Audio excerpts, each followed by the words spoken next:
नमस्कार मित्रांनो, लग्नानंतर होईलच प्रेम या मालिकेत जबरदस्त ट्विस्ट आलेला आहे। मित्रांनो, तुम्हालाही हाच प्रश्न पडला असेल की जीवाने नक्की असं कोणतं उत्तर दिलेलं आहे ज्यामुळे सगळ्यांच्याच तोंडचं पाणी पाळलेलं आहे।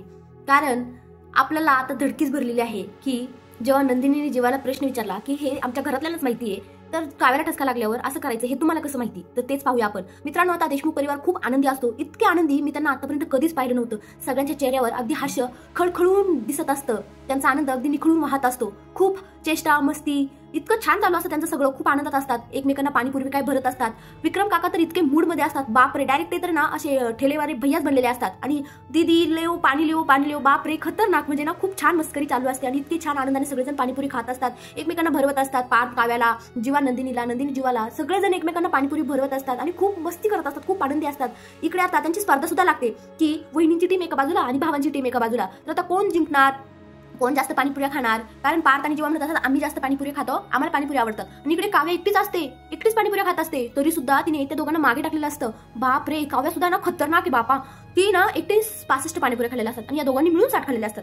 आणि आता कोण जिंकणार कोण जिंकणार, पिऊ सुद्धा त्यांना एन्करेज करत असते की वहिनीचीच टीम जिंकणार, वहिनीचीच टीम जिंकणार, म्हणून आता पार्थ आणि जीवा सुद्धा काही मागे हटत नाही, ते सुद्धा खूप पाणीपुरी खायला लागतात। आणि इकडे आता पाणीपुरी खाता खाता काव्याला ठसकाच लागतो। बाप रे, आता या क्षणाला सगळ्यांच्या काळजाचा ठेका चुकलेला आहे, कारण काहीही करून काव्याचा ठसका थांबायला तयारच नव्हता।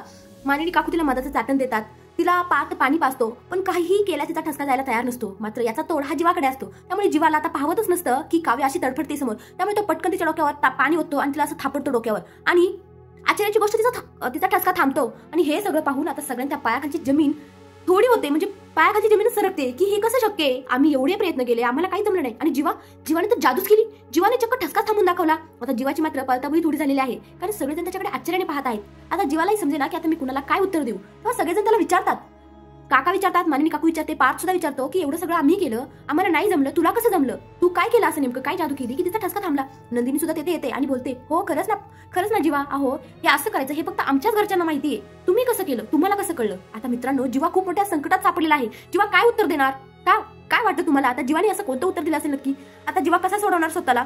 तर जीवाने आता खतरनाक उत्तर दिलेलं आहे। जीवा बोलतो की मी वाचलं होतं एका ठिकाणी की असा ठसका लागला ना की असं डोक्यावर पाणी टाकून थोडं थापटलं ना की ठसका जातो। आता तुम्ही प्रत्येकाने बरेच प्रयत्न केले, आईने मधाचं चाटण दिलं, पाणी पाजलं, सगळं काय केलं, पण ठसका काही थांबेनाच, म्हणून म्हटलं मी पण एक प्रयत्न करून बघावा।